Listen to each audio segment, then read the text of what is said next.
I'm Yaneli, also known as Miss Be Helpful, with another FinCap Friday brought to you by NGPF. When it comes to housing, buying a home has long been preferred over renting. Some people even say that renting is throwing away money while buying is an investment. But the truth is, this whole rent versus buy debate is much more nuanced, and there's not just a one size fits all answer for everyone.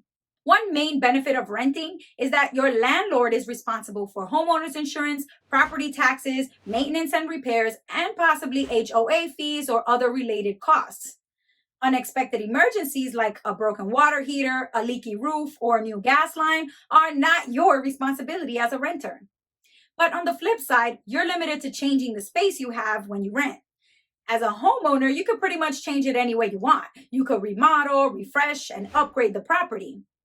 But the biggest concern for renters is the increasing cost of rent. Though experts say that the cost of renting will decrease once there's more housing in supply. One economist at Moody's said that this is the reason why their company is keeping a close eye on the number of multifamily properties being built, because those will soon become apartments available for rent. Owning involves more commitment in terms of money, time, and labor compared to renting, because you're buying an asset that can change in value over time. The value of a home can go up, but there's also a risk that the value can go down.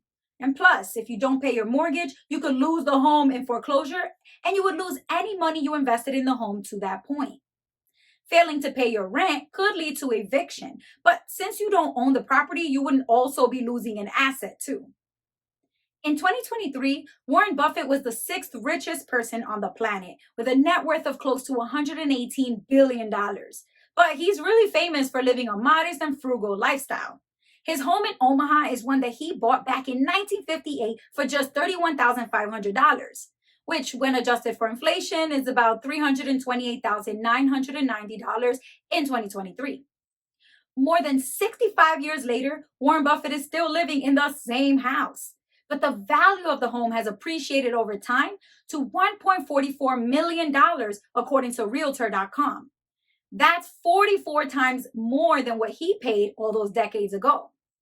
But now, if he put that same $31,500 into an S&P 500 index fund, he would have had over $18,955,700 in late 2023 instead.